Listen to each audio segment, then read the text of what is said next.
soir, nous avons réuni le ministre de la Culture avec nos amis de l'UNESCO et beaucoup de membres d'un comité international et aussi des experts de la question des manuscrits et particulièrement aussi des artistes maliens.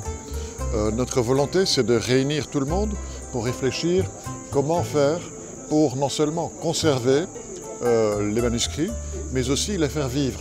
Et ça veut dire éducation. Les jeunes Maliens ont le droit de savoir quel est leur patrimoine national. C'est un patrimoine qu'envient beaucoup les Maliens. Le but, c'est de la littérature, mais aussi l'histoire, etc., de le faire vivre.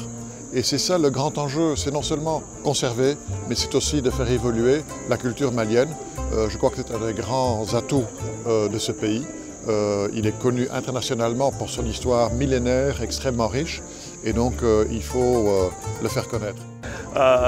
Échanger sur les bonnes pratiques et les pistes pour améliorer la sauvegarde du patrimoine, mais une sauvegarde du patrimoine qui répond aussi aux défis sécuritaires, qui répond aux défis de l'emploi, qui répond aux défis aussi de la connaissance et surtout de la prise de conscience vraiment de l'identité culturelle que représente vraiment ce pays. Parce que dans les manuscrits, on peut y puiser vraiment, c'est un peu une partie de l'âme du Mali, parce qu'on y puise la connaissance ancestrale pour faire face aux défis que traverse le pays aujourd'hui.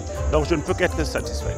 Ce cocktail dînatoire a été l'occasion pour échanger sur les enjeux des manuscrits. Pour faire face à tous ces défis, les partenaires techniques et financiers réunis autour de la délégation de l'Union européenne ont pris des engagements pour appuyer bien sûr le ministère chargé de la culture dans la préservation, la valorisation, la promotion et l'exploitation de ces manuscrits. C'est une belle initiative, très importante.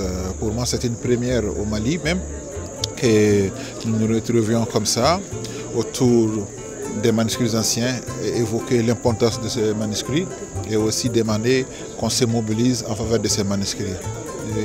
C'est une première, c'est une belle première.